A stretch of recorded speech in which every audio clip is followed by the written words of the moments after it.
Hey, I did it. Yay. At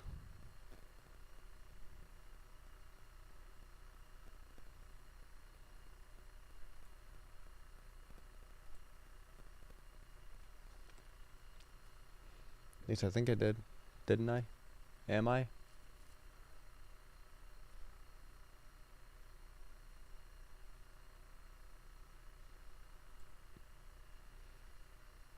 Sweet.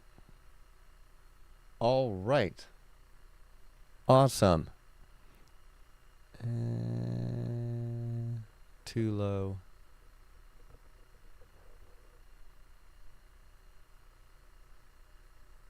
It should be...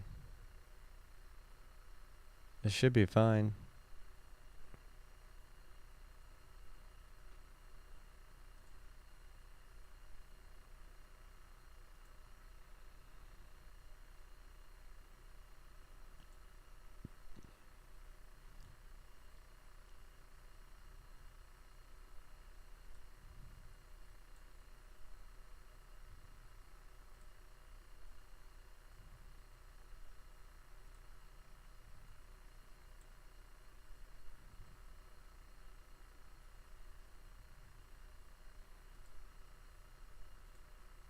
Oh well. Okay. I'm not gonna worry about it. I look like I'm live across everything. And I got my audio problem figured out. I was very, very laggy in my headphones for a minute, and it was very distracting for me to be able to actually talk. But I seem to have gotten that part figured out. So, yay. Okay. Lots of updates to go through. First of all, I'm actually going to turn that down a little bit while I talk, just so I'm not screaming at myself in my own eardrums. Okay. 90%. Like, literally most of my equipment that I have here now is brand new. I'm still learning live streaming as I'm going, in all honesty, in a lot of ways. But then all of a sudden, I decided to get a bunch of new gear. This camera right here is actually USB powered. So guess what? I'm not relying on battery anymore. So that's super awesome for me right now. Which means I can have as long of a live stream as what I want. I'm not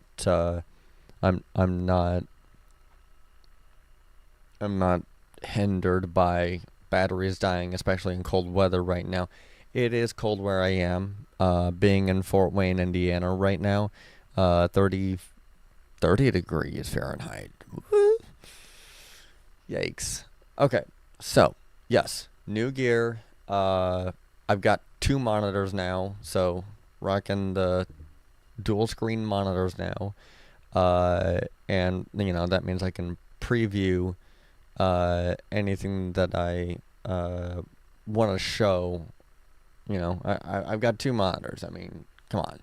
If I'm doing a live stream and I no longer have the problem, or at least as far as I can tell, I no longer have the problem of showing my software and everything like that. I can just skip right from here to my second monitor over here to show everybody my website. Or I can boot me out of the way and just show my screen and then go right back to my camera again. So, yeah. Awesome. Yeah. Okay. So, at any rate, first of all, intro. If this is your first time watching, my name is Blake. The show is called Live with Ebs. My business, my e-commerce business, is called Ride with Ebs, and I'm effectively just I'm effectively a e-commerce brand focused on electric bikes, scooters, and skateboards. That is what Ebs actually stands for. Um, and you can see this all right here as far as, our underneath our mission. To make urban and residential streets safer for everyone, not just drivers. So yeah, electric bikes, scooters, and skateboards. Right now, of course, still working on getting the three main products in. We do have some gear in, though. I do. I've got a where did I put it? Merch. I should really put this under gear. Now that I think about it, I'm gonna put this under gear here in a bit. But yeah, electric air pump for 145 and hydration backpack for 6132. That's US dollar. This is going, this is a startup for me. This is a startup business for me. This is going to go back into the business 100%, so that I can grow it, buy my first building and warehouse the products and everything like that, as well as fund our ability to Frankenstein and build electric bike, scooters, and skateboards, and be able to hopefully sell them to the masses, similarly to how people go out and buy Ford F-150 or Chevy Silverado or Honda Accord, or whatever the case is like that. Basically, I'm looking to make help reduce driving dependency, and in local urban residential areas, of course. And so the bike, scooters, and skateboards that we are going to be making, specifically with the S18 that I've gotten, we are going to be repairing it soon.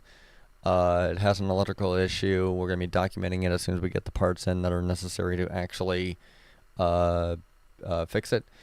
But for right now, we're mainly looking to get it back up and going with some other parts, and potentially actually change out the whole lot.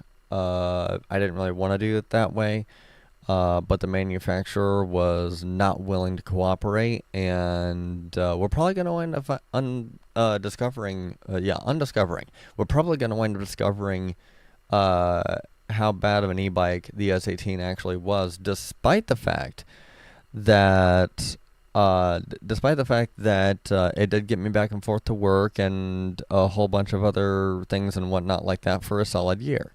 But just because of the fact that something works good for you for a year does not necessarily mean that it wasn't made cheaply. And we're starting to we've kind of been discovering lately that through some minor poking around that there's just a lot of proprietary manufacturing that went into this bike. There's a lot of proprietary designs. There's even potentially very faulty and cheap designs that were just not thought through very well. So, with that being the case, actually, directly related to the business, short term, this beanie. I've got it in the mail. I'm testing it out. Ride with Ebs. I'm going to be testing this out for 14 days before I officially launch it. As long as it does me good for 14 days, I'm even going to put it through the wash I'm going to say at least like 3 times between now and then, just so that I can, because ultimately I don't just want to hawk cheap garbage on the internet. I actually want to build a brand by selling products that I can vouch for, I can stand by, and that I can say, I'm using this product on a regular basis. This is a solid product. If it can hold up to my torture, which is, uh, you know, I'm a busy person. I'm a busy guy. I've got a lot going on, and I usually don't. There's very rarely where I ever just am a couch potato, and if I am a couch potato for a day, it's because I need that day. But I'm usually doing something. I'm usually very active. I'm a very active person. So if I'm daily driving something, it literally means that I'm using it almost every single day in my daily activities, whether it be at work or just out and about or, what have you. And so that's me standing by my product for my business. So, is, is $145 for an electric air pump really worth it? Well, I'm going to sit here and say I have used it and it works for its intended purpose. I have used my electric air pump to air up the tires on my bike, as well as an inflatable toy whenever it's a floaty. It's a floaty. I want to make sure to make that clear. It is a floaty made for, it was an inner tube, if I'm not mistaken. My parents had a pontoon up at Lake James, so whenever we were out and about on the pontoon, I had my electric air pump with me, and it absolutely worked to blow up the floaty that we had. So, yeah, this thing right here, $145. It also gives you extra battery. It's got USB outlets to be able to charge different things. Got 2 sources of light, and it has held up for me absolutely. So, to me, yeah, it's definitely worth it. The hydration pack. I am still riding a bike. It's a standard analog street bike, but I am still riding it every day to work, and it has absolutely done me awesome. I need a new hydration insert to go into it, because I did wind up running into a leak problem with the hydration insert. I'm not going to lie about that. The main thing that, the main problem is that I didn't make sure that the straw, that the tube was tightly secured into the pack, into the hydration pack, and it did cause a slow leak, and my laptop was right up against it. No harm came of the laptop or anything else inside it, but at the same time, it's one of those things I need to be mindful of. And I recognize that I need to probably get a protective sleeve for my laptop, especially if I'm going to have it near, hot or cold liquid. So it's not ideal, but it gets the job done, and I can make it work. Whenever I test out a different hydration backpack, I am definitely going to see about getting one that also has a laptop sleeve and has a little bit more insulation, liquid resistance for the pouch that the hydration pack itself is going to go into. So just different things that I'm keeping in mind for myself. But ultimately, this is so that you can keep maintaining hydration whenever you're at like a stoplight or a stop sign or something like that, so that you don't have to, at least in my case, I hate the fact that, even with the big water bottles, I still couldn't get a decent enough drink out of the water bottles, because, you have to, I had to always, find a spot to park my bike and then take my backpack off, which it had 2 straps on it, so I had to take off the straps, and then I had to set my backpack down, dig through it, pull my drinking canteen out, and then finally take a drink. and then have to put it all back together again. It's just a major pain in the ass. So instead, I figured, you know what? These hydration backpacks seem pretty useful. A lot of people like them. Uh, Granted, it's not necessarily, I guess in some ways, they're considered hiking backpacks, which is understandable. But at the same time, it doesn't necessarily mean that they're only useful for that purpose as far as, hiking is concerned. They can be useful for even just the gym, you know, and it lasts me all day. It lasts me all day without necessarily, uh, without feeling like I'm lugging a separate thing around.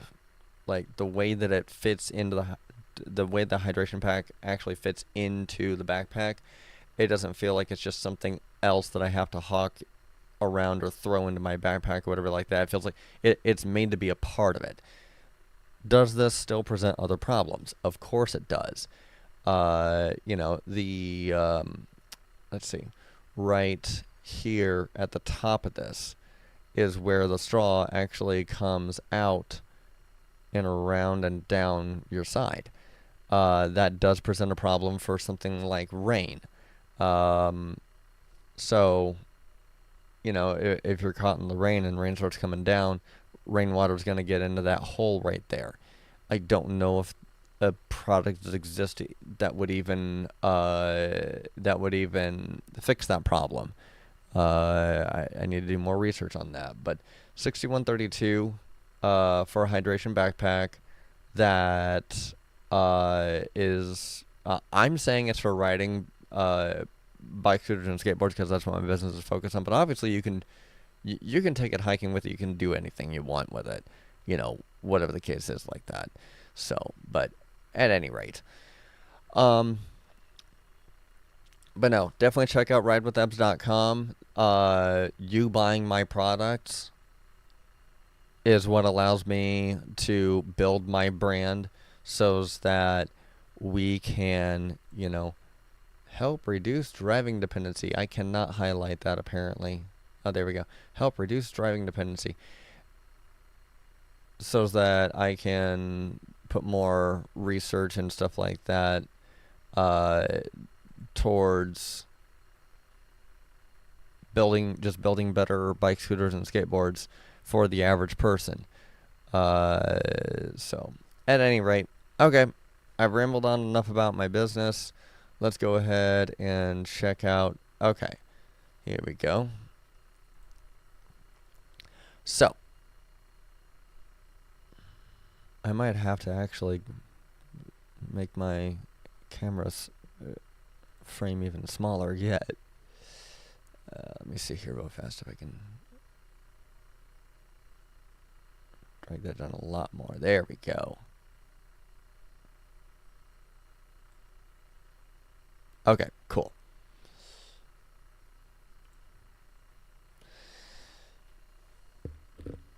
Okay.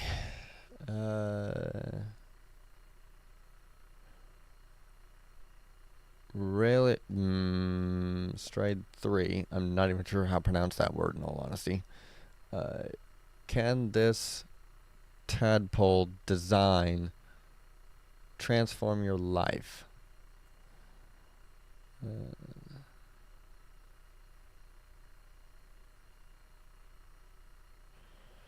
Store rating 3.5. Highs, large storage capacity, powerful Bosch motor, easy to load kids in and out of. There are plenty of accessories to personalize the bike for you. Lows, unstable at heavy speed. Price is $4,499. I mean, yeah, I could see that. Definitely, that's a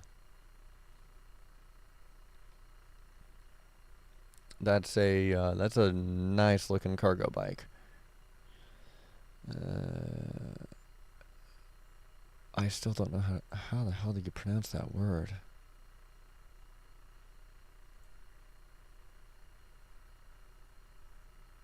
I don't think that's right.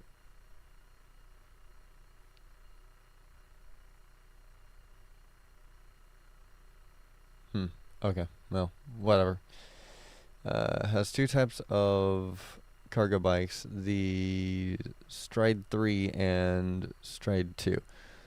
The clue is in the name for the difference. The Stride 3 has three wheels and the Stride 2 has two. Ah, okay. So, yeah, whenever I see these trikes, essentially, tri-wheel electric cargo bikes, I don't know, they just look less stable to me than the than a two-wheeled bike. Mostly because of the fact that it's you cannot take turns very fast at all. I've seen what happens whenever trikes take a turn way too fast, especially whenever you've got two wheels in front and one wheel in back like this. It just doesn't work out that well, you know. But they're making it work, so great. At any rate, uh, both offer loading cargo bike.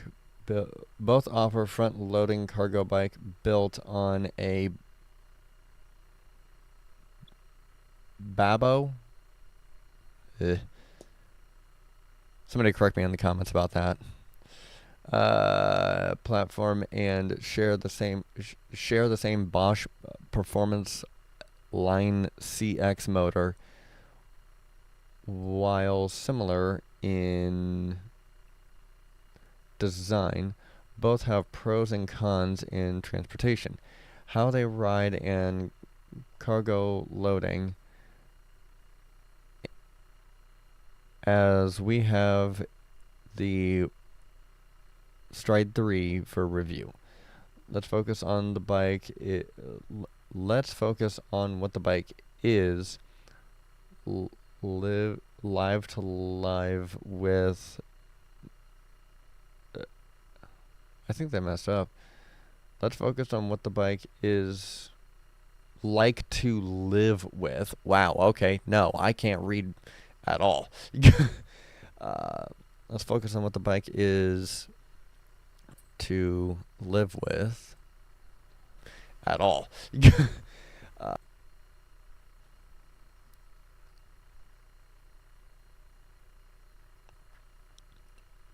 Ooh, I can see the chat now on my software. Awesome. Okay. Means I should be able to see the... Hold on a second. Give me just a moment.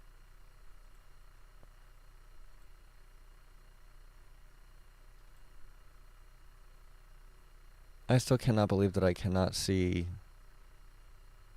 my live window posts. Here we go.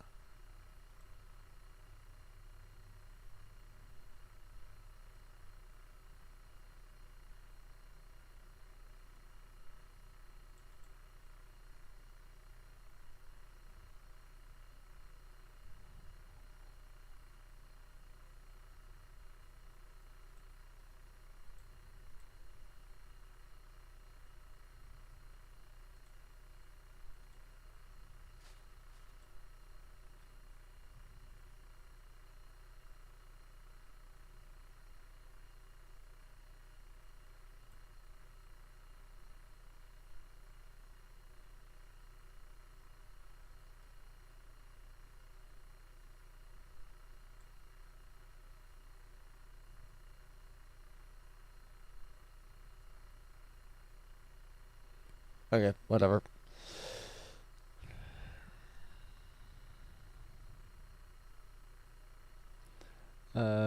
Both have pros and cons in like to live with, and how staff writer Miles Warwood found the bike catering his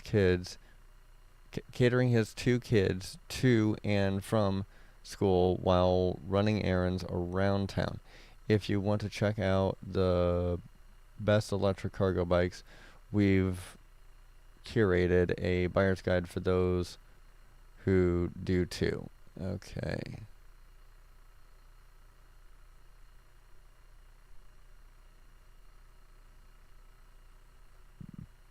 So this is just this is a review essentially. Okay. I mean, yeah, it looks solid. Absolutely. I would want a longer bucket, and like I said earlier, I would not want 3 wheels. I would only want 2. Uh, unstable at speed and heavy. Yeah.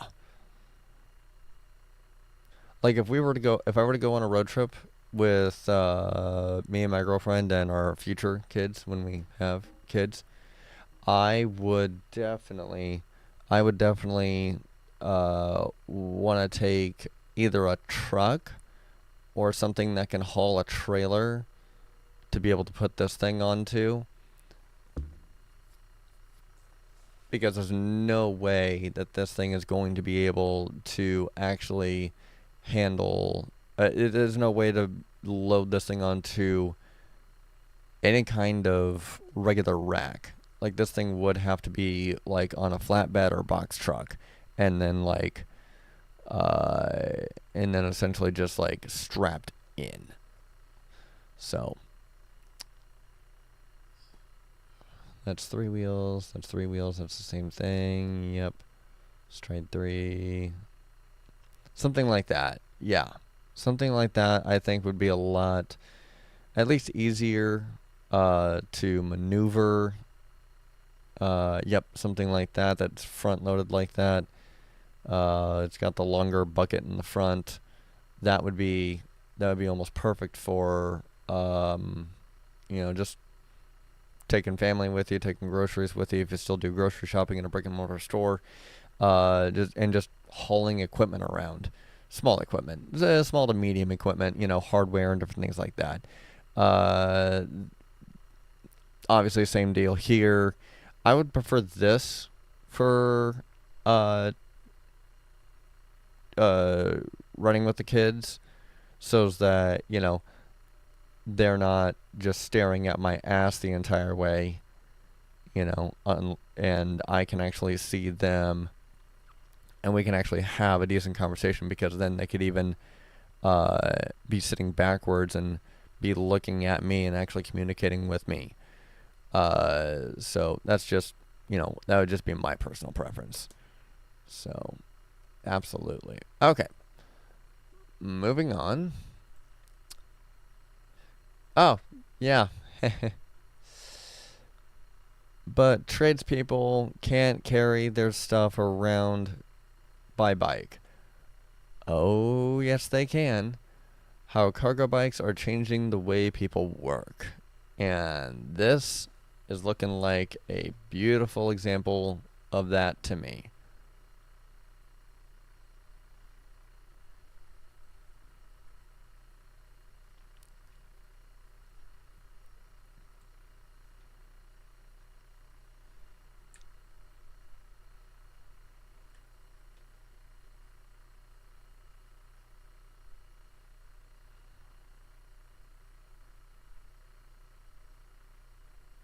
Okay, yeah, that does look pretty small, actually.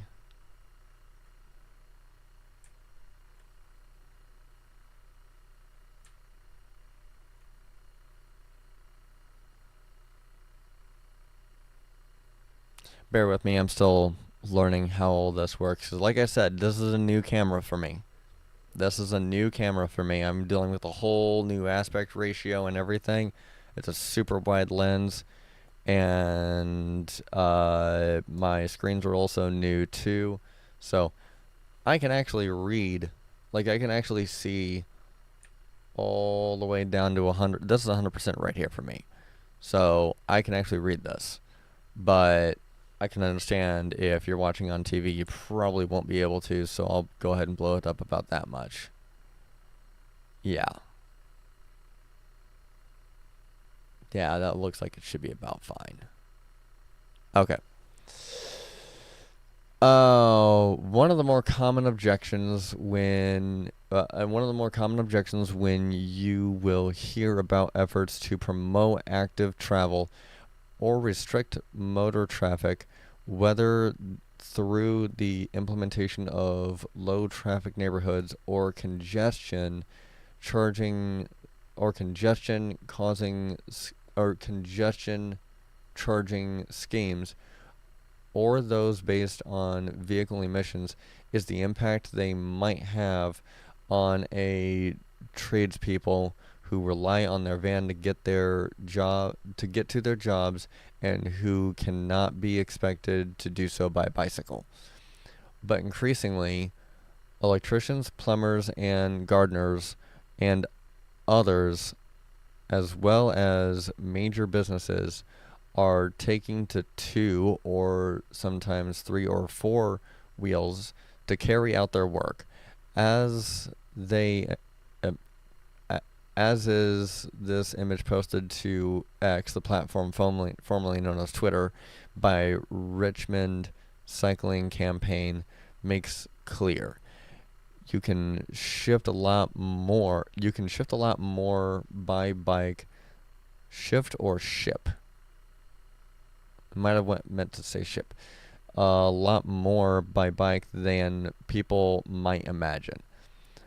This local gardener, Tim Lee, used his LB Rut scheme to get a cargo bike and trailer, and now moves loads like this for work. I could absolutely see that, especially if this bike has an electric hub on it with a battery, and yeah, he's probably doing just fine. Ferrying big loads around by bike, something we're a big fan of here at Road CC, and which was featured in a blog post by the author of this article earlier today, is becoming an increasingly common way for companies to get goods around our cities, often using specialist companies such as PedalMe, which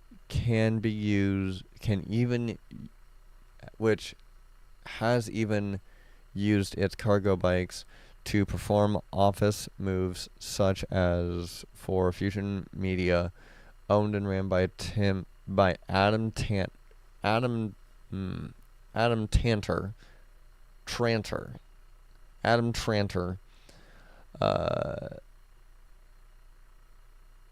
the active travel commissioner for the West Midlands. As part of transportation, published in 2019. Many businesses are government encourage the use. Under the as published in 2021 under the Prime Minister Boris Johnson, the UK government encouraged the use of electric cargo bikes for last mile deliveries, and from florists to online grocers. Many businesses are increasingly turning to them as a way of quickly getting purchases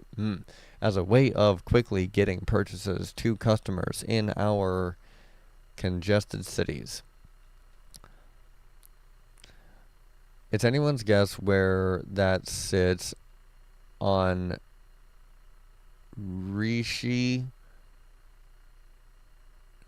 on this person's list of priorities. Although, given the cuts made in the active travel budget since it entered in November 10th, although given the cuts to the active travel budget he entered number 10, and his public support for drivers and backtracking on policies aimed at fighting climate change, it seems a safe bet it will have fallen down the agenda. Okay.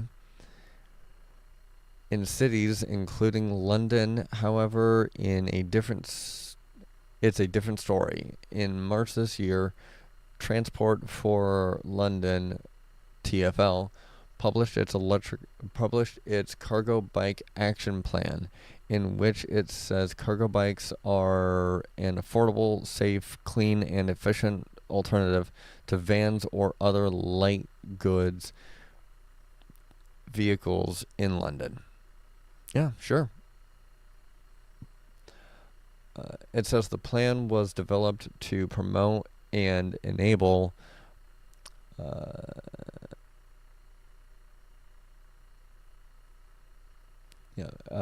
was to promote and enable further growth of cargo bikes to make them a leading option for last mile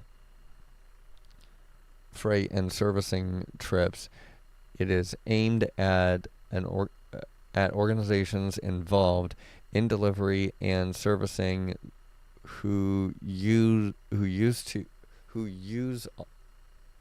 or are considering using cargo bikes for businesses applications for business applications, as well as boroughs and other authorities who can facilitate sustainable cargo bike growth. Awesome. Cargo bikes support the mayor's ambition for London to reach net zero carbon by 2030, and contribute to the wider ambitions of having healthier, safer streets as set out in the mayor's transportation strategy (TfL) ads. Awesome. The plan also supports our freight and servicing action plan that sets out the action we can take to support the safe, clean, and efficient freight operations that are fundamental to achieving the mayor's vision as a city which is better to live and work in for all Londoners. This is awesome. And the one thing I will say real fast is that, okay, so obviously I'm not going to sit here and say, well, businesses are using electric cargo bikes to transport goods, so that means automatically that you, as a parent, can use an electric cargo bike to transport your kids. There is an amount of truth to that statement. However, I'm not just going to say because this thing is true, this other thing is also true. What I will say is that electric cargo bikes can absolutely be outfitted to transport children. It is 100% possible. I've seen it firsthand.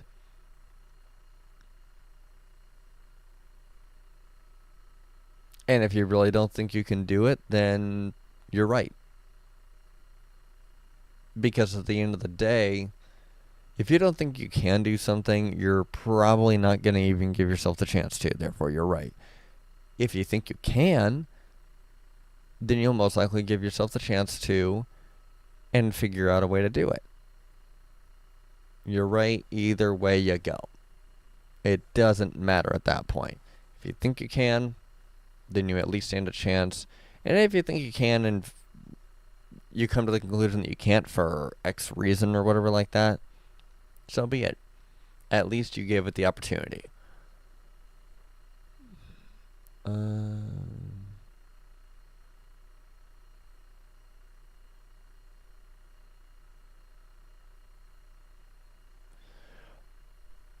Within London, the Cargo Revolution campaign has signed up a number of boroughs to its charter, and says that those councils signed up and says that those councils signed up to and says that those councils signing up to it are making a commitment to becoming cargo bike friendly boroughs where everyone wants to use a cargo bike is supported. Sweet. The other part that I will mention real fast, and I said this on a previous live stream, but the other thing I will mention is that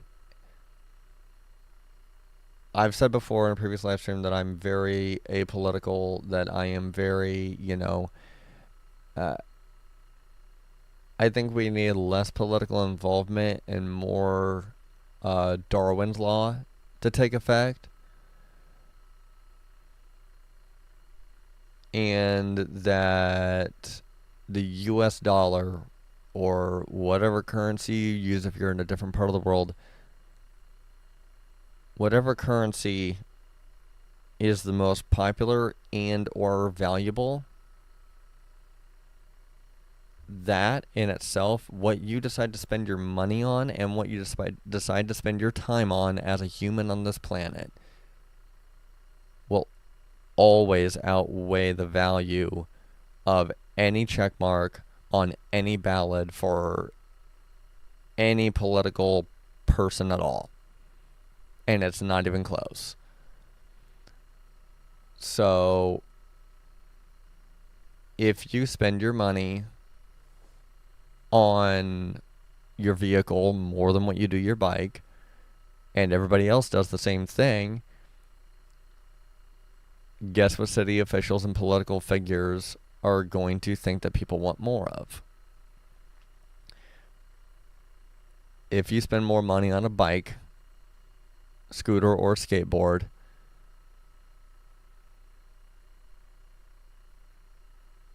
and thus creating demand for infrastructure that matches what you have, being an electric bike, scooter, or skateboard that does 30 miles an hour as a top speed,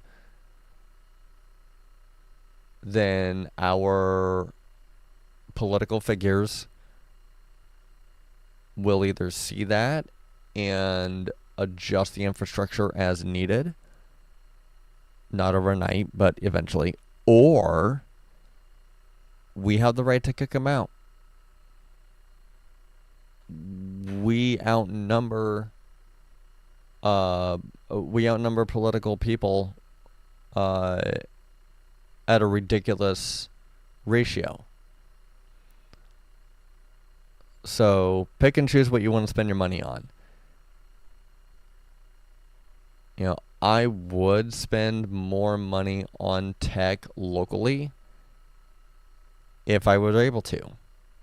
Unfortunately, most of what I wanted, not all of it, but most of what I honestly also needed to have the setup that I have now, it came from Micro Center in Indianapolis. I took the road trip down to Indy to buy all this equipment, most of this equipment from Micro Center in Indy. If there were a local mom and pop tech store that had all the equipment that I was looking for at a reasonable price also, mind you, which this was stupid reasonable. I got a hell of a deal on everything. But if there was a mom and pop shop here in town that could have given me everything I was looking for, then I absolutely would have done that. Fact is that there was not, or they would have had to special order it, in which case it would have been a higher price tag and everything like that. So, but for things like food or, consumable items, the consumables or entertainment or, things like that, 9 times out of 10 I will go with, either the local grocery store, or I will go with, a local artist over a mainstream artist 9 times out of 10, with a few exceptions. Literally, like, less than a handful of exceptions. Um, but only if that local artist is any good. Literally only if I actually like that local artist. You know, if there were more local things to, uh, if they promoted themselves more and I actually saw them more and everything like that, I'd be all over it. Fact is that they're not, or at least I haven't seen them, and I'm paying about as much of attention as I care to. If I have to go on a freaking scavenger hunt to find your business, you as the business owner are really doing something wrong.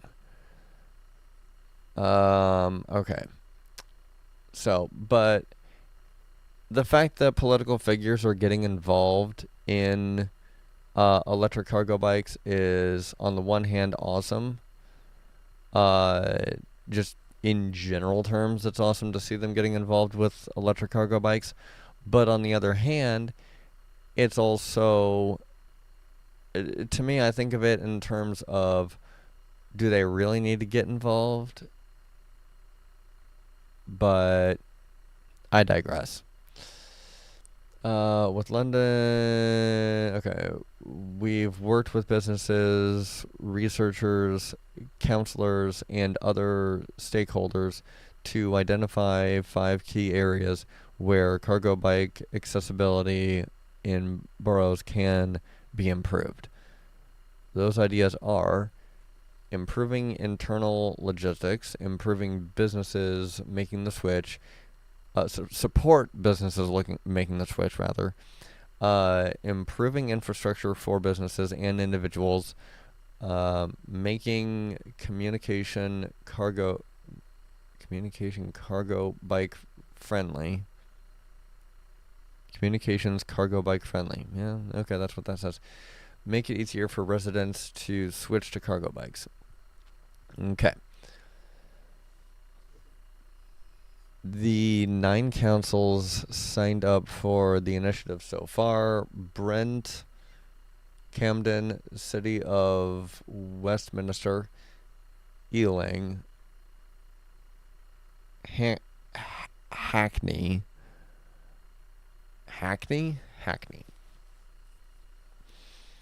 uh, Hammersmith and Fulham, Lambeth, Southwark, and Waltham Forest are all controlled by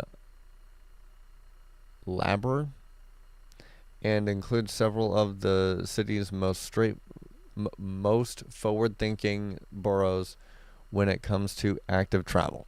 Okay. On its website, Cargo Revolution, which was launched by Glimpse with MP Smarter and Glimpse with MP Smarter Travel and Clean Cities campaign, and is funded by Impact on Urban Health. Toxic air and heavy traffic is a nightmare. Well, duh. Enter cargo bikes. Clean, green, and fast two-wheelers that can deliver a transport revolution for London.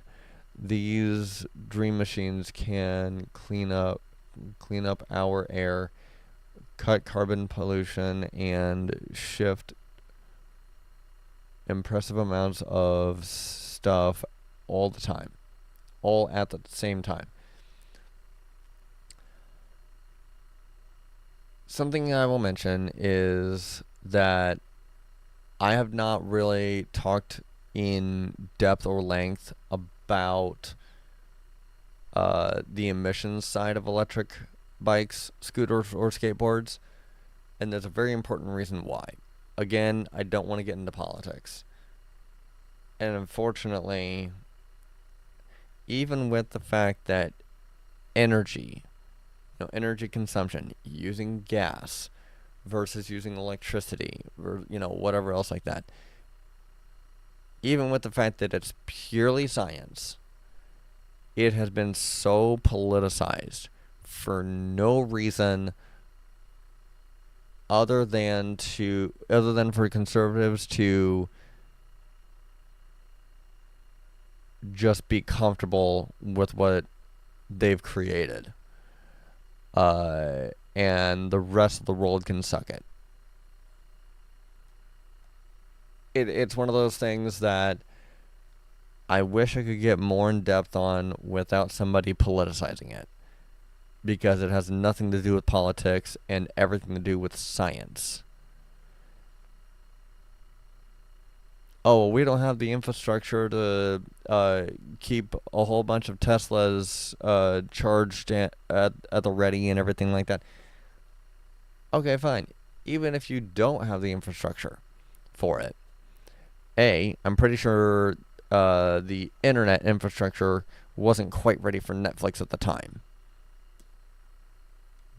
Now look at us. Also, we don't have the infrastructure made up yet for electric vehicles. It is coming. It is getting better. Last I knew, that is exactly what Gigafactory is for in Texas, if I'm not mistaken. And Elon seems to be full force going for it at this point. And it's one of those things where... Oh, hi, Sean. I can quite...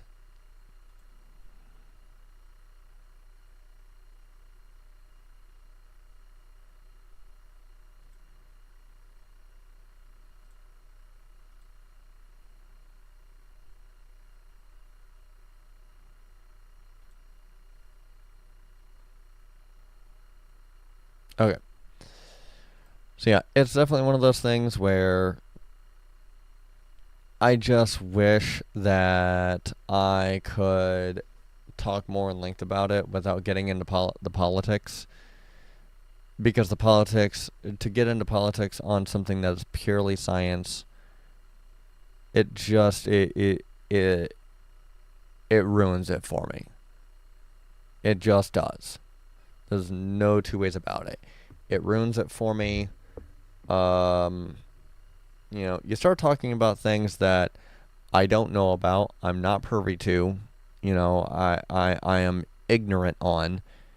As long as you stay with the science, as long as you stay with the business side of things, I'll talk to you until it's time to go home. But as soon as you start putting politics into something, I'm going to walk away. I'm going to walk away. I have zero interest in it. I don't care. And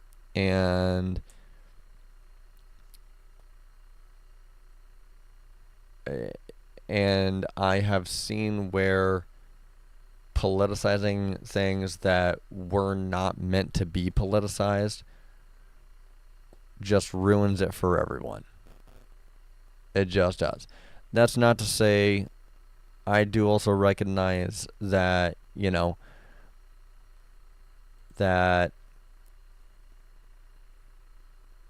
making everything about making everything into a business doesn't always have the best outcomes, and I will admit that. But there are so few things in this world that actually get better when you politicize them. There's a lot of things in this world that are getting better because they're made into a business. There are so many things in this world that are getting better because we've applied science, logic, and reason behind it, instead of just going off of our romantic emotions. So, if you want to talk politics to me, either find the door or I'm going to about face. You want to talk business, you want to talk tech, I've got no problem with that. You have my attention. That is how you get my attention. Business, tech, boobs. Anyway. I had to throw that in. I had to throw that in. Can you blame me? I had to throw in a joke. Although that wasn't a joke. Major companies including Amazon, DHL. Amazon and DHL now use cargo bikes for last mile fulfillment in the city, and but independent traders are also increasingly turning them as a means of transportation themselves and the tools of their trade around the capital, with Cargo Revolution highlighting several case studies. These... Where am I here? I lost my place. Those including electrician Aaron Fleming Shahid Sahid, whose trades as cycling sparks and mentions the puzzled reaction he sometimes gets from fellow tradespeople in vans and at traffic lights when they spot his branding, and plumber Rob Derbyshire, who reveals the benefits of switching to two wheels, some of which only became apparent afterwards, as well as how they adapted his business to maximize the benefits of traveling to customers using a bike rather than a van. You may also have come across the Carry Shit Olympics account. Oh, that's going to be fun to look into. I want to look into that right now. To hell with it. Carry Shit Olympics. Here we go.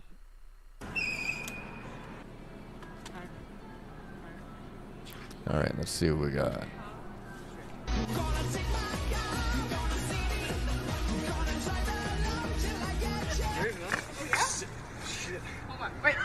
This is the jankiest thing I've ever seen in my life. Oh my god, what? Oh my god.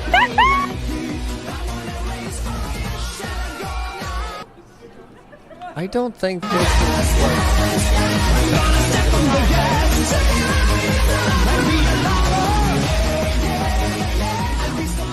Nice. Oh my god. You. Yeah, we're going. Yeah. Oh, we're fucking cruising. That is awesome. Okay, that's funny.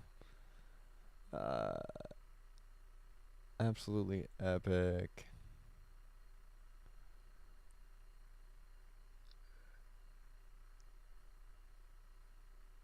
Yeah, cancel. Oh, wow. Okay. That is interesting. That is interesting. Okay.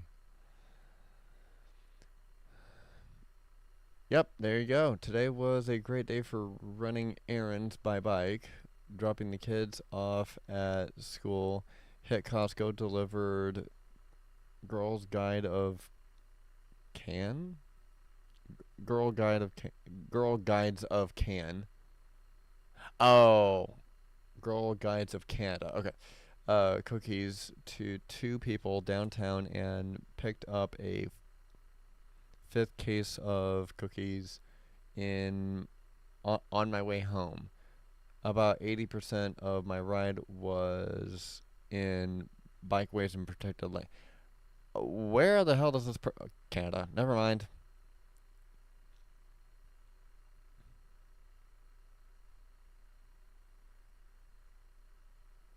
Okay, yeah. That was less than flattering.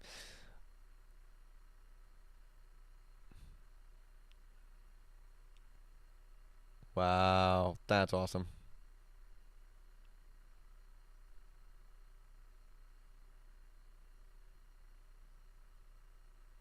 That is awesome.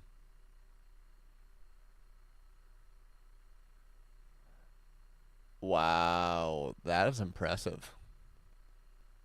That is genuinely impressive.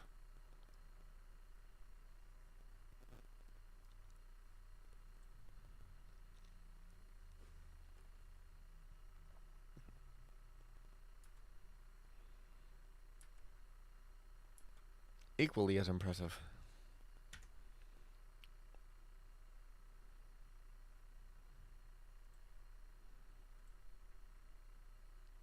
What is that? A few weeks ago, my partner and I transported a three-seater sofa 4 kilometers without a car. The future taxi had transported us. Nice. Excuse me.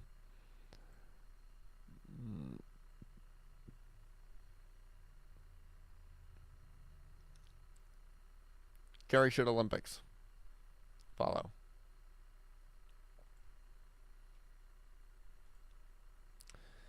Okay. I just saw that. There we go. But you can't move a two-seater sofa on a bike. Hold my beer.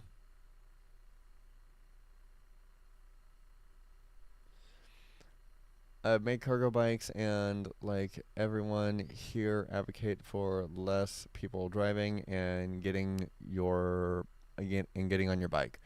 I'm sure we also have a tale to tell about white van men too, but there's a reason why white vans are the backbone of Western civilization. There's not really a reason for it per se.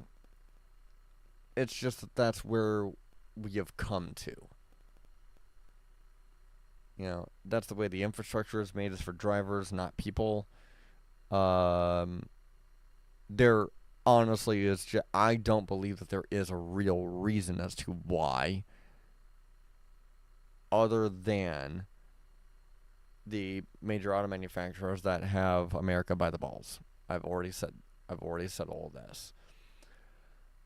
I think that a bike like these I think that a bit like these discussions, you can get purple-haired girls are I'm reading that wrong still.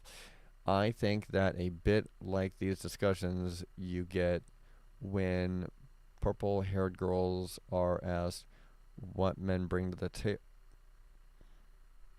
No. I guess that was all the article. Okay. That was actually all that article was. Okay. Cool. And I already did that. I did that. Yeah, let's just go ahead and yeah.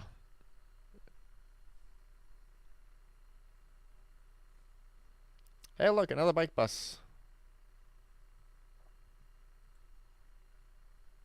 Oh, look. Some jackass in the cycling lane. I can't zoom in. Or can I zoom in? I don't know if I can zoom in right now or not. Oh.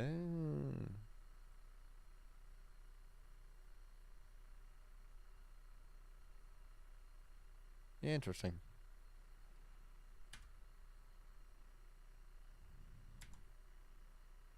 Hmm.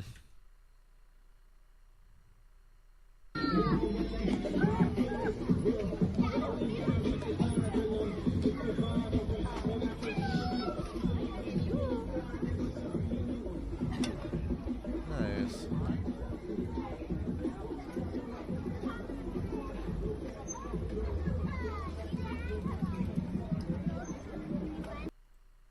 Very nice.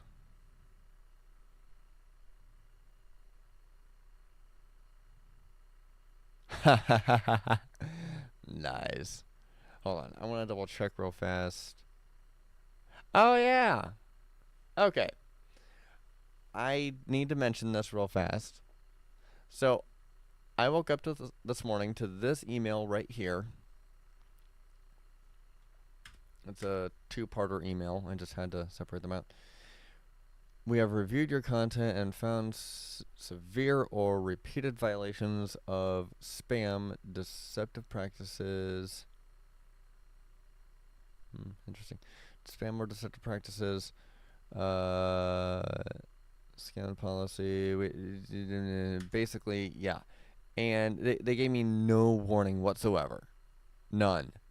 They gave me no warning. They didn't even tell me what. Let me see if I can find it real fast, actually. Give me just a moment. They did not tell me. YouTube did not tell me even what my strikes were against. They did not tell me. They didn't give me any warning or anything like that. Just down, gone, bye. Hasta la vista.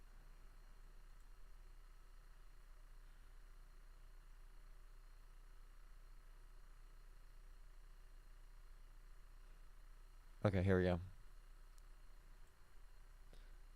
Yep, right here. Remove the channel and just gone. Straight up. But then I did go ahead and appeal. And of course, thank you for contacting us about restoring your access to Google. Wait, no. Oh yeah, that's the Google account. So, that's just standard.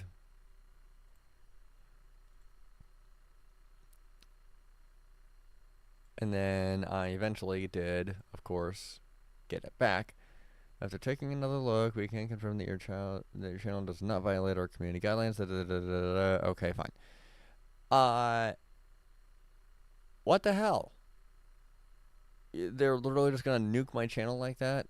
Of course, I shouldn't be surprised. I should not be surprised, considering what happened to Linus, and I basically got mine back in like literally a fraction of the time. But even so, like, it's one of those things that it really woke me up. And I even tweeted this out earlier today. I think it was this one right here. Yeah, so this is what I said. I said, hey, look, I'm going to go ahead. Yes, I'm finding this. The web store is still up, and I'm going to submit. And yeah, it's a really good thing I'm not exclusively a YouTube creator. And so basically, I'm not married to YouTube, right? I'm not married to YouTube. I'm not married to Twitch. I'm not married to Instagram, Facebook. None of it. I am, not X. None of them. I'm married to the internet. Business-wise, I'm married to the internet. And this is exactly why. So that way I know I don't get nuked and it doesn't actually hurt. This is one of those things where, people complain about the fact that, oh, well, my biggest source of income, or my main source of income, is one social media platform, and that is it. And I can't help but think how stupid that is. you know, to have just the one source of income, or even if you have multiple sources, but like 80% of your income is YouTube, or it's Instagram, or it's TikTok, or it's, you know, whatever the case is like that, Facebook. I cannot help but think how stupid that is and how much potential and money you're leaving on the table because the rest of the internet exists. That's why I have a Shopify. And this is also part of the reason why I'm going to be creating a video live streaming website through Squarespace very soon. I think Squarespace is probably going to be easiest one for me to use. I'll play around with WordPress a little bit and see what they have to offer. But at the end of the day, from what I can tell, Facebook does not keep my live streams on my page. Twitch only keeps them for 7 days. TikTok might, but I still cannot. Oh, whoops! I totally forgot about live streaming the TikTok tonight. Apparently, I found out that I actually can live stream the TikTok. I just gotta actually do it, or I might be able to. I don't know. But at the end of the day, I am not married. My business is not married to just one platform. I'm very much doing cross-platform on purpose. And I will branch out to more platforms when I'm able to. Right now, even like right now, I have a very hard time maintaining streams across 3 platforms with the upload speeds that I have in this space here. So that's one of those things where right now I just don't have the bandwidth to live stream to more than one. I just don't have the capacity to live stream to more than 3 platforms right now. So I wish I could see when you commented here, Sean. I just can't see it. But yeah, YouTube.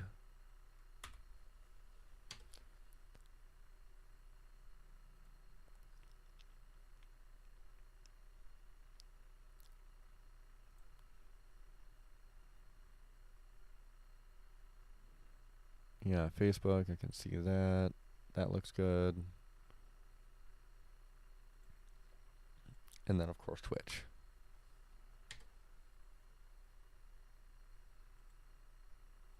Twitch is still going, it looks like. Yeah.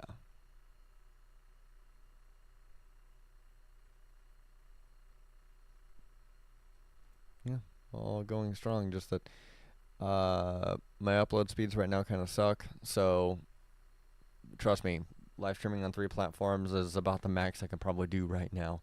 And whenever I first got started, actually, Facebook was even telling me that that my frame rate was too low, and I don't really know how to change that shit yet. So, at any rate, okay, I'm gonna go over this a little bit more here, see what else there is to see. Oh, yeah.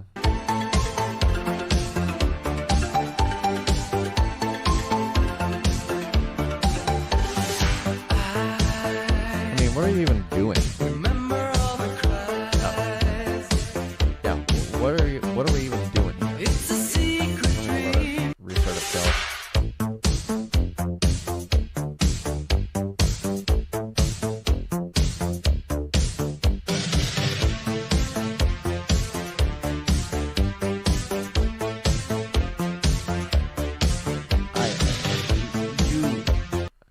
Are they just packing down the snow?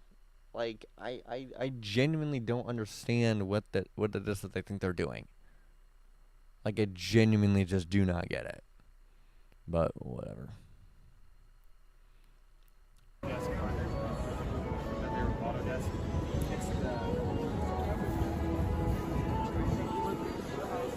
That is gorgeous.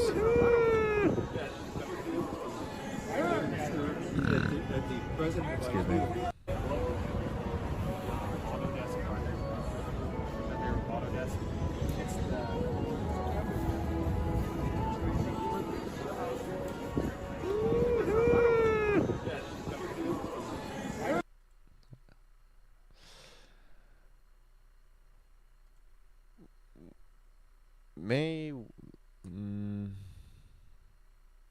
Zoom in a little bit here, just that way it can be seen. Okay, here we go. One more. Yeah, that's fine. Maybe leave the vanity machine in the garage to ogle at if you are worried your fellow citizens of Earth will scratch it. Just spitballing ideas. Yeah. Asshole parking at its finest. If you think they can park differently, just leave a kind note. Nice. Nice.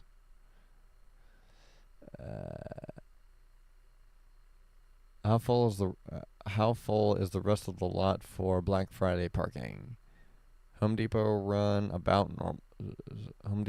so about normal. Wow. Why you always carry a zip tie? Nice. Imagine how cyclists feel when cars are in the bike lane. Yep. Yes. I'd not be surprised if this triggered some rager to key it out of spite. Nice. How long have I been live for? Hour 18. Let's keep this bitch going. Well, DC tag says it all. The entitlement, yeah. Just getting into shit comments now. Just so mindless. Bike shops should have a number plate. Should have number plates to stop cyclists being a danger on London's streets. Former Met said. No country in the world does this. If police want to improve road safety, why not start with 1 million unlicensed drivers on the road? Or thousands of illegal e-bike mopeds, which already require license plates but are virtually unpoliced.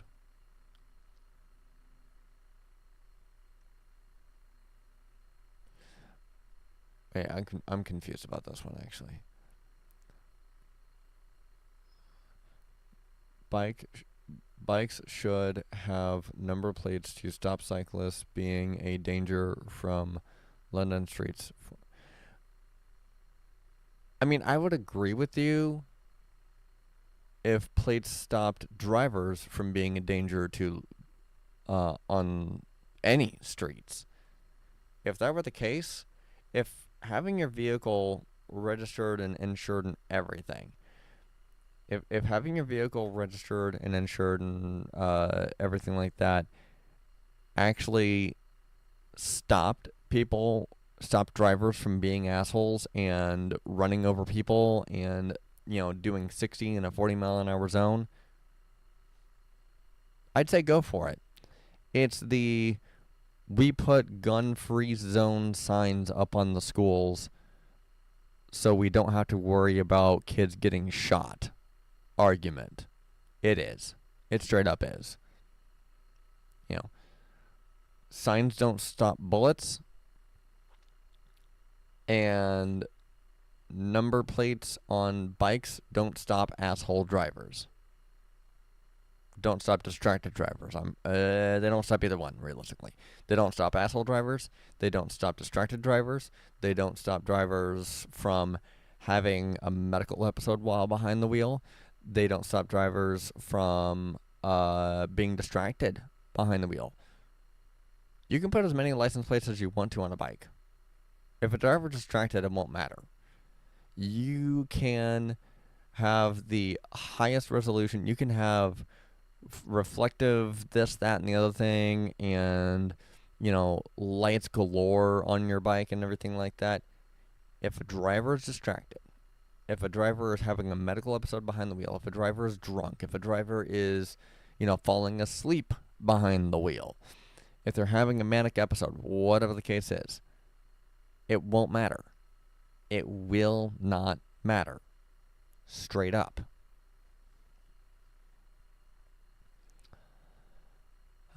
For those arguing bicycles are impractical because they're stolen too easily, a solution exists.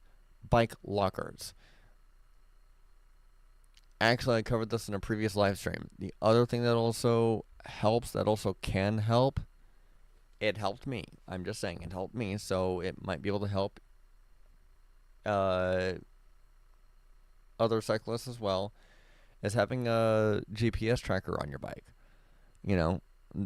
They are so inexpensive, and mine cost me like $15 a month or whatever it is like that. If you really cannot afford $15 a month for a GPS tracker to put on your bike, then you really do have other financial issues.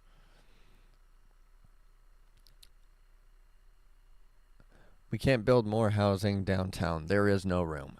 The downtown. Yes, there is. It's just not being used appropriately at all. / it's actually illegal to make...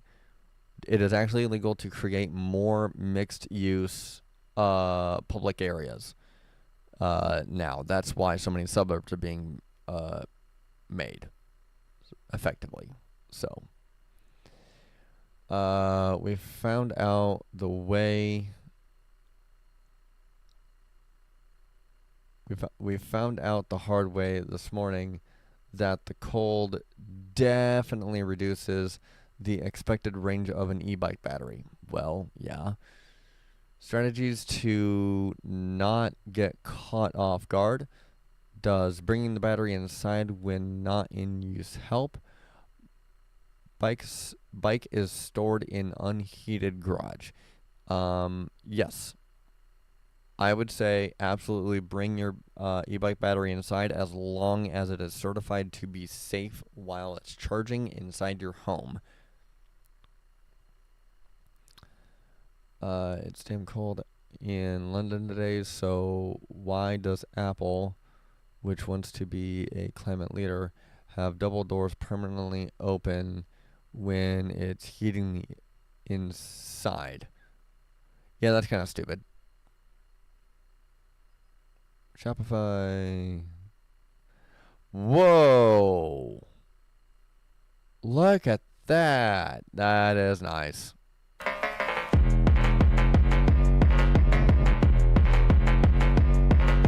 Okay.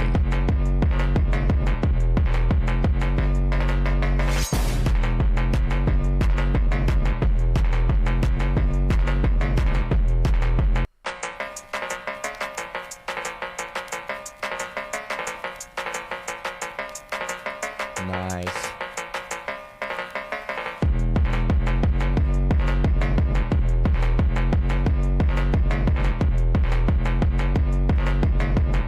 Switch up. Nice. Alright. That's awesome. I like that.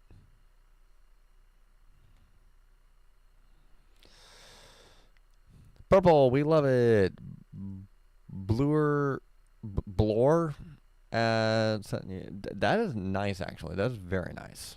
Very nice. Remember to make eye contact with me today. Yeah, about that. Black Friday parking. Friends, we need your help spreading the word about Black Friday parking. Take pics of excessive / underused parking. Upload them to the hashtag Black Friday Parking. Like, comment, and share the message about how unnecessary and wasteful all this parking is. Let's see what this thread has, because this thread sounds awesome. Oh, excuse me.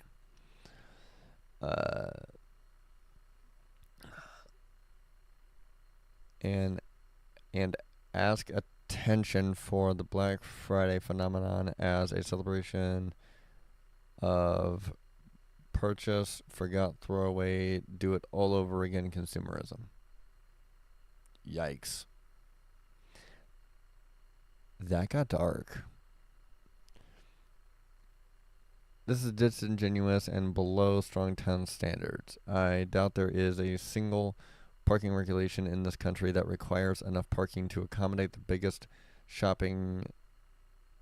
I doubt there is a single parking regulation in this country that requires enough parking to accommodate the biggest shopping day of the year.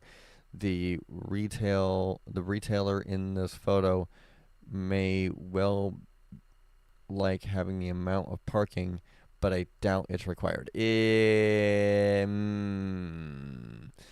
You might want to change people's views on parking, but don't make stuff up. If I'm mistaken, please document why. I took the understanding that current parking laws are justified in the common person for Black Friday, and we need to dispel this myth that Black Friday is legitimate justification for these these parking minimums. They may well be justified in some places. I've just never heard of it mentioned as a justification. Well, yeah.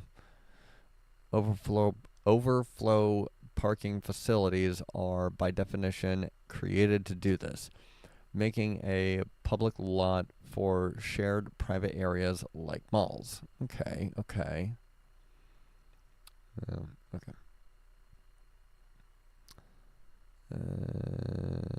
Is that... Yeah, that's an ad. Plenty of open parking spots at Lowe's and Black Friday in Mishawaka, Indiana. Wow. Black Friday parking. Yes, the stores in this mall shopping center are open. Grocery store.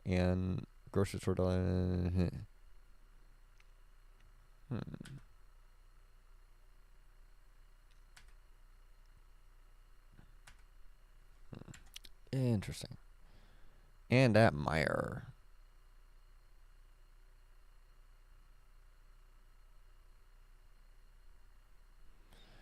If you're going away, PSA, if you're going away, crowdsourced project, stuff says fire hydrant, okay.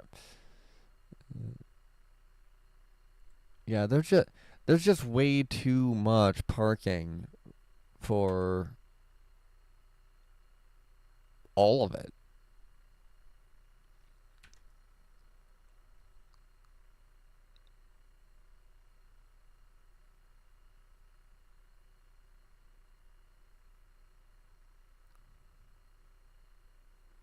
There we go. That's better. Look at that. Look at that. Very nice, very peaceful. You can still walk into any of these shops and buy whatever you want to.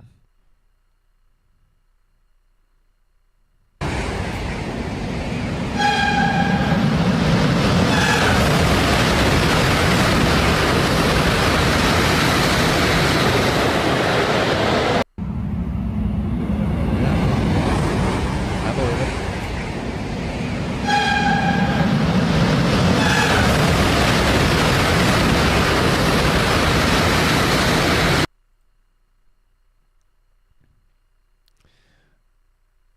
Owners of even the cheapest flea bag motels know they must keep track of how many rooms they have and whether they are empty or full. But today, the year's busiest shopping day, most retail areas won't be tracking how many parking spots they have and whether they are empty or full. Interesting. Ate. I'm going to find one more thing to see if I can comment on it real fast.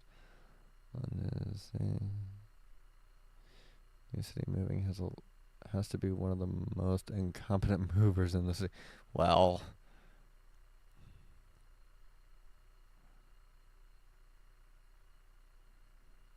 because it's amazing. This is not AI.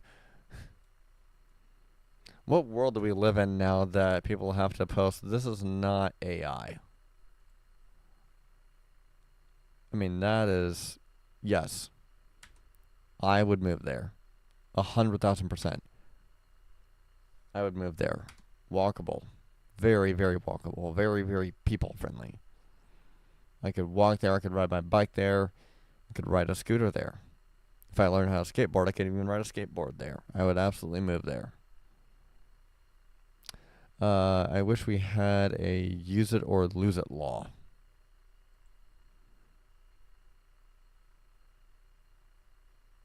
I don't see what they are referring to.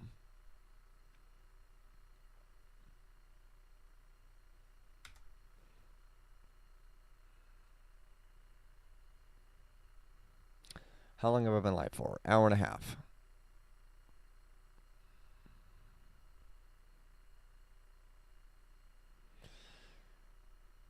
Kansas cyclists.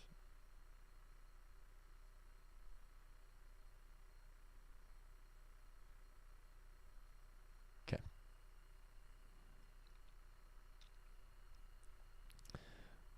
Very cool automated underground bike storage in Kyoto.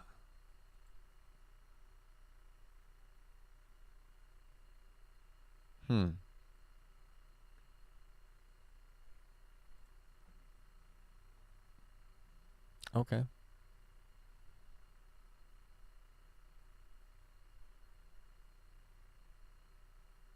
Tous une ville sûre et fiable. And if you've ever driven here on Greenbank Road, we all want a city that is safe and reliable. Nous voulons tous une ville sûre et fiable. And if you've ever driven here on Greenbank Road through Half Moon Bay, you understand why the road needs to be improved. Le budget d'Ottawa pour 2024 prévoit des millions de dollars d'investissement dans nos routes. The 2024 city budget includes millions of dollars of investment in our roads, including moving up the start of the Greenbank Road realignment by years. This will increase safety, it will improve traffic flow, and it will create a better neighborhood for local residents. I know how important it is to the residents of this area to make this happen as soon as possible. The budget also fulfills my promise to keep tax increases low. And we're hiring more police officers and paramedics. It's a budget for a safer, more reliable, more affordable Ottawa. We all want a city that is safe and If he does that, then great. It sounds great. If he winds up actually doing that, then awesome. The only problem I have is that it's taking until what's my clock say 2023 to implement this.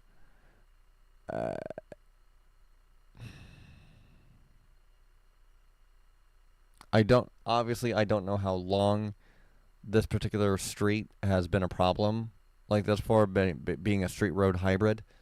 I don't know how long this has been a problem for this area, but I'm guessing a while, because just going based off of the YouTube videos that I've seen about how, what does this look like? What does this area look like? Well, it looks like a 3, 4, or 5 lane street road hybrid that has a KFC, McDonald's, and Subway and, this, that, and the other thing, Walmart and, so on and so forth, all across it, on either side, a strip mall area type deal. It looks like,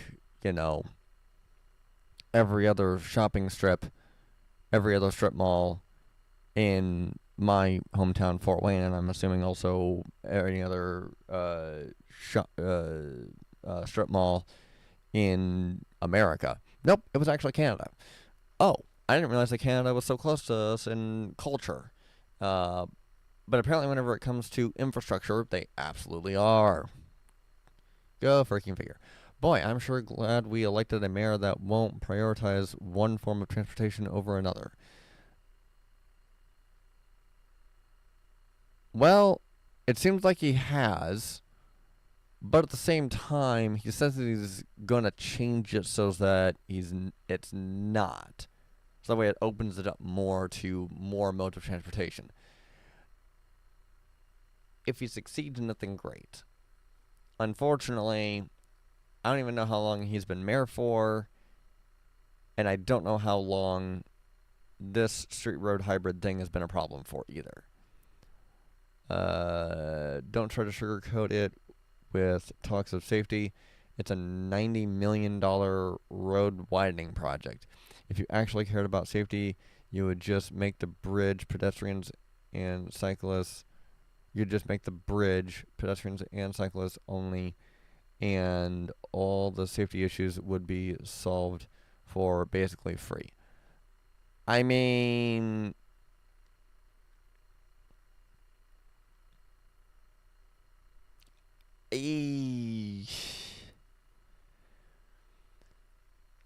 I will say this. I am no architect. I am no designer of any sort. I'm a video editor. I'm a businessman, and I am a tech at heart. But in my experience, if something sounds like it should be easy and it hasn't been done yet, there's probably more to it than what your simple solution would likely suggest.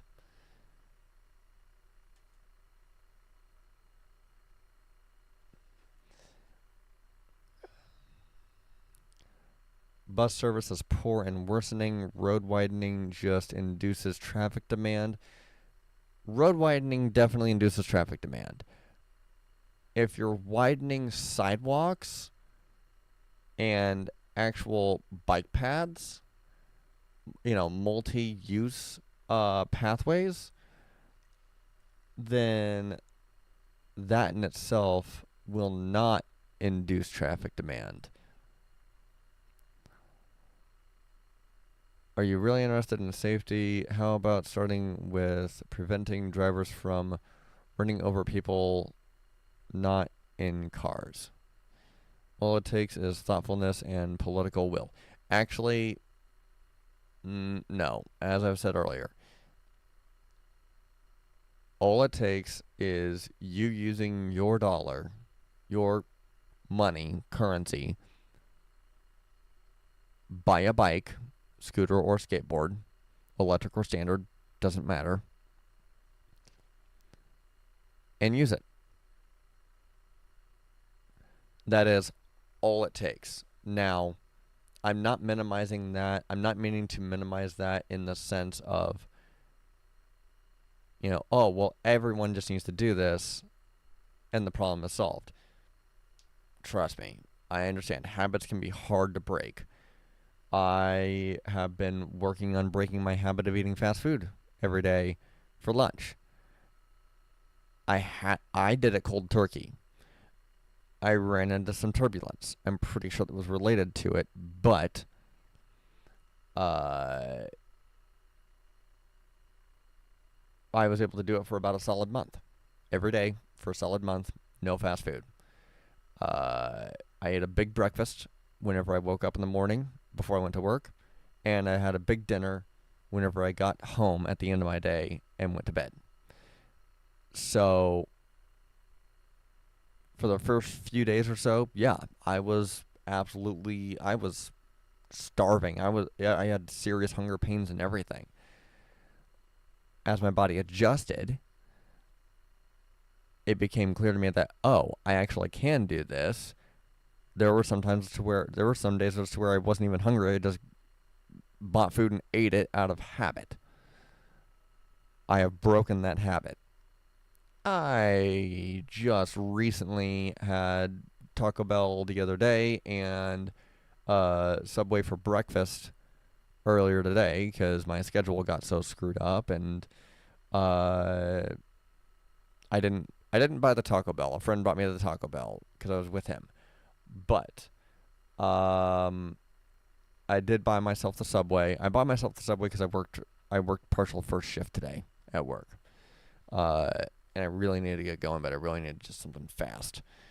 But tonight, whenever I get home, I am having some of my leftover Thanksgiving dinner, and then tomorrow morning, whenever I wake up, I am either gonna make me some French toast or I'm gonna make me some pancakes. And either way I go, I'm definitely gonna make me some sausage links, and that's gonna be my big breakfast. That is a big breakfast for me. It is a couple of sausage links and, well, actually, I'm gonna do 3 sausage links and a big pancake.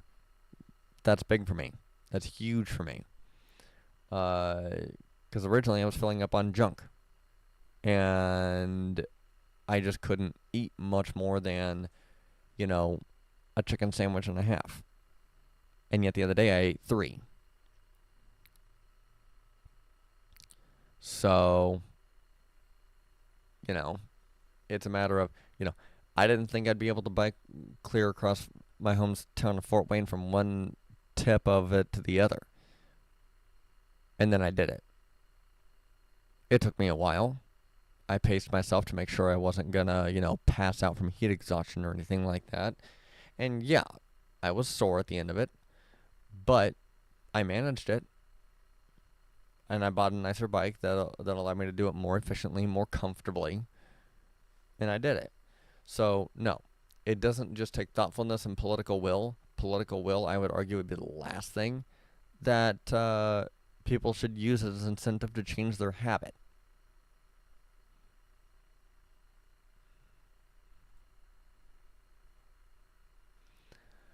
Can someone please tell me now how this... well, I don't care.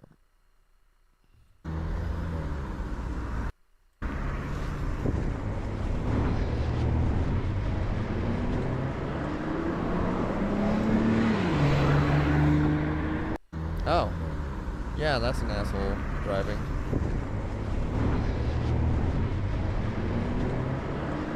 Some great BlackBerry on camera you can wear. Oh. Okay.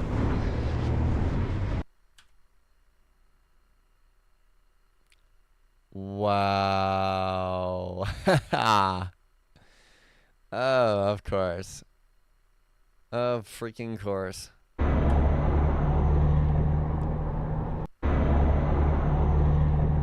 Wow.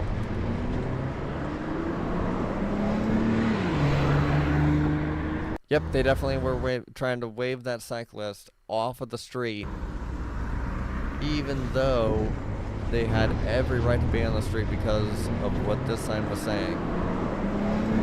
Right there. Yep.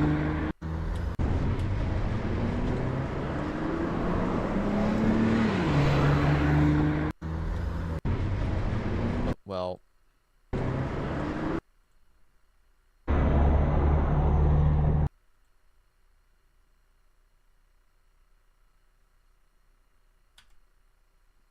okay.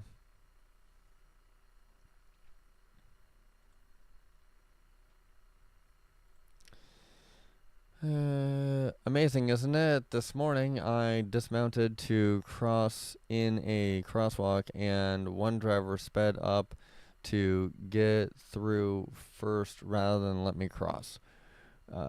Another stopped, and then in opposing traffic, a driver just about ran me down mid crosswalk. Ugh.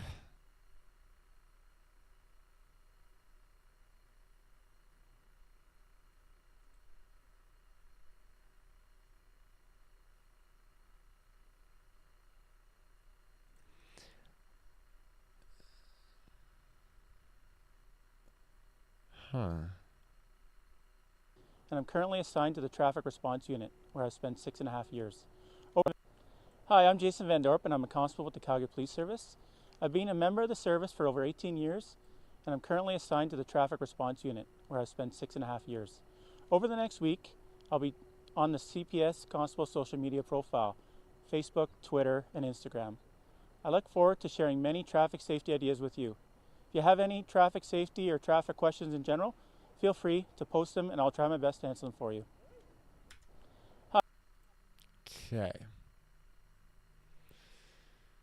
If I have GoPro footage where the driver is clearly visible, the plates readable, and infraction finable, can I submit it to CPS and will it result in a fine? E.g., I'm walking my bike in a crosswalk and a car blows through, or I'm riding a bike and get close past. My office has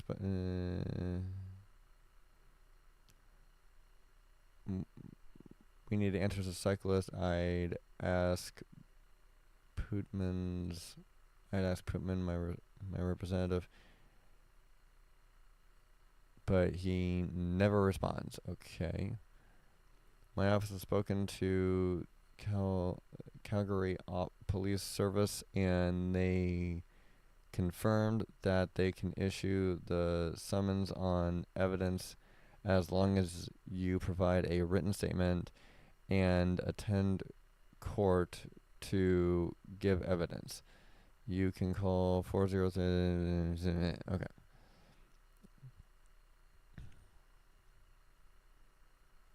So, yeah, basically no.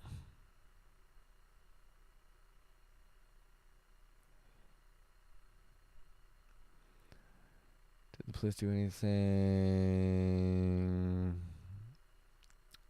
But will they? I was mostly you had filed a complaint and could provide your experience doing so. I suspect the police would do nothing because at least Edmonton. Okay. All right. Well, at any rate, that honestly seems like about the most. Let's see, how long have I been live for? Almost 2 hours. Sweet.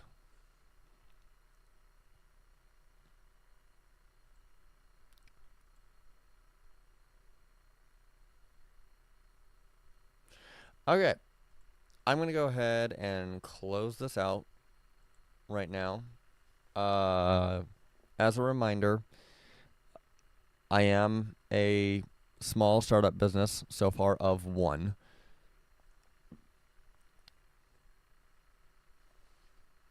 Ultimately, my goal is to help reduce driving dependency and help make city streets, just to help streets in general be safer for everyone, not just drivers.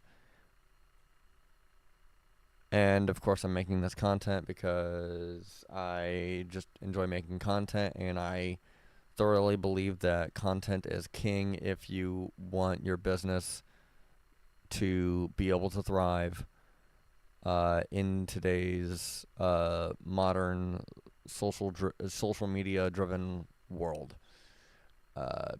With that being said, please check out my website, ridewithebs.com.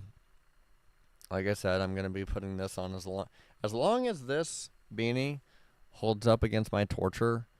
then I will be putting this on along with a couple other things. And right now you can still pre-order the electric air pump and the hydration backpack. And that will fund me and my business partner to get some electric bike scooters and skateboards made. So, at any rate, longest live stream ever so far. And